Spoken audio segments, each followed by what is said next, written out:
Por meio da poderosa intercessão do Imaculado Coração de Maria, vossa amadíssima esposa. Evangelho segundo São João, capítulo 8, versículos do 31 ao 42. Naquele tempo, Jesus disse aos judeus que nele tinham acreditado: se permanecerdes na minha palavra, sereis verdadeiramente meus discípulos, e conhecereis a verdade, e a verdade vos libertará. Responderam eles: somos descendentes de Abraão, e nunca fomos escravos de ninguém.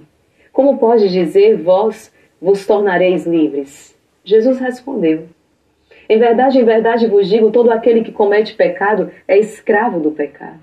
O escravo não permanece para sempre numa família, mas o filho permanece nela para sempre. Se, pois, o filho vos libertar, sereis verdadeiramente livres. Bem sei que sois descendentes de Abraão, no entanto procurais matar-me, porque a minha palavra não é acolhida por vós. Eu falo o que vi junto do Pai, e vós fazeis o que ouvistes do vosso pai. Eles responderam então: o nosso pai é Abraão. Disse-lhe Jesus: se sois filhos de Abraão, praticai as obras de Abraão. Mas agora vós procurais matar-me a mim, que vos falei a verdade, que ouvi de Deus. Isto Abraão não fez. Vós fazeis as obras do vosso pai. Disseram-lhe então: nós não nascemos do adultério, temos um só pai, Deus. Respondeu-lhes Jesus: se Deus fosse vosso pai, vós certamente me amaríeis, porque de Deus é que eu saí e vim. Não vim por mim mesmo, mas foi Ele que me enviou. Palavra da salvação, glória a vós, Senhor. Sabe qual é o grande ardil do tentador? É fazer-nos crer que podemos ser felizes com qualquer verdade. É fazer-nos crer que cada um tem a sua verdade, que podemos ser felizes com a nossa verdade. Acontece que, primeiro, se cada um tem a sua verdade, estamos dizendo que a verdade não existe. É apenas seguindo o Senhor, é apenas vivendo na sua palavra, permanecendo na sua palavra, que nós podemos então viver livres como filhos de Deus. Esses homens estão aqui triplamente enganados. Primeiro, se dizem livres, mas são escravos do pecado. Alguma semelhança com o que nós estamos vendo e vivendo hoje? Uma sociedade que se autoproclama livre. Livre para fazer do jeito que quiser, para viver como quiser. Meu corpo, minhas regras. Uma sociedade que se autoproclama livre. Uma sociedade completamente escravizada pelo pecado. Veja os índices de homicídio, violência, divórcio, separação, de infelicidade. Aquela geração se proclamava livre, no entanto, era escrava do pecado, a semelhança do que nós estamos vendo hoje. Segundo engano. Se dizem filhos de Abraão, por raça, uma descendência carnal. Os verdadeiros filhos de Abraão somos nós que abraçamos a fé, que imitamos a fé de Abraão. É o novo povo de Deus, aqueles formado então pela igreja. Os filhos que nascem através do batismo. Somos filhos de Abraão se guardamos, se temos a fé de Abraão. Como vós dizeis que sois filhos de Abraão, se não fazeis as obras de Abraão? Jesus está questionando, ou seja, se não tendes fé. Terceiro engano. Dizeis que Deus é vosso Pai.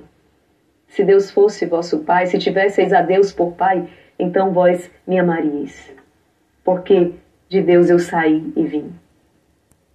Este povo está triplamente enganado. Esse povo está no erro. Mas por quê? Porque não acolhem a palavra. Filho, filha, nós precisamos tomar uma decisão.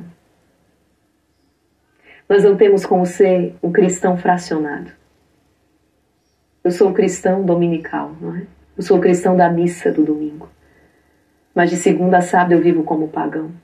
Ou um cristão fracionado que no meu momento de oração eu rendo o meu coração na presença do Senhor, mas tão logo termino o meu momento de oração, eu estou ali, entregue aos costumes pagãos, assistindo os filmes, séries, novelas, completamente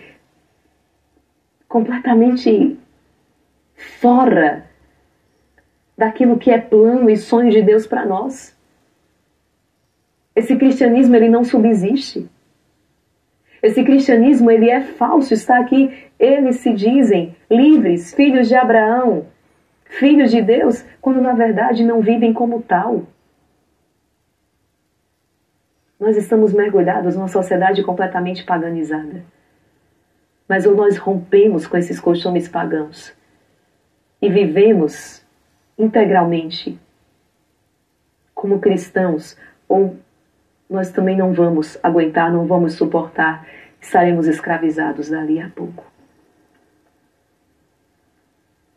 Nossas casas, verdadeiras igrejas domésticas, nossas famílias, igrejas domésticas, onde vivemos os costumes, a piedade, a fé cristã católica. E você não precisa esperar que a sua casa, que a sua família esteja toda pronta, convertida para começar, não. Esse processo começa em você. Esse processo começa através de você. Porque as trevas tentaram abafar a luz, mas a luz venceu. A luz venceu a escuridão. Pode ser que as trevas, que a escuridão aí dentro da sua casa, na sua empresa, nos ambientes em que você está, seja muito densa. Mas a luz vence as trevas, ainda que ela seja um pequeno foco. Basta você entrar num quarto escuro, um quarto completamente escuro, e você liga ali, ainda que seja uma luzinha pequenininha. Dali a pouco pode observar, todo aquele quarto foi iluminado, porque as trevas não conseguem abafar a luz vence as trevas. E veja João Batista, os mártires, o próprio Jesus, tantos homens e mulheres que deram a sua vida por causa da verdade, não negociaram, não tergiversaram, não. A verdade é única, a verdade é absoluta, a verdade tem um nome, tem um rosto, é uma pessoa, Jesus de Nazaré. Nós precisamos de um critério, nós precisamos de um princípio no qual basear as nossas decisões. Nós não podemos ficar seguindo os impulsos das nossas paixões desordenadas, seguindo os nossos instintos mais baixos, não. É preciso elegermos hoje um critério para as nossas decisões. E qual critério o Senhor está dizendo aqui na palavra? A verdade. A verdade. Nos versículos seguintes nós vamos perceber que, por não ter acolhido a verdade, eles decidem matar a verdade. Acontece que a verdade é imortal. Os anos passam, os séculos passam, o milênio. E a verdade permanece. A mentira, ela passa, ela é desmascarada, mas a verdade permanece para sempre. A verdade é imortal. Quantos impérios caíram? Inclusive o Império Romano. Quantos impérios caíram? Quantas ideias foram superadas, caíram no esquecimento, porque falseadas. No entanto, a fé cristã católica subsiste. A igreja subsiste. Quantos tentaram derrubar? Você já parou para pensar? Quantos tentaram derrubar a igreja? Não mediram esforços para isso. Mataram o próprio Jesus. Mas é exatamente do coração aberto dele que nasce a igreja. A igreja subsiste.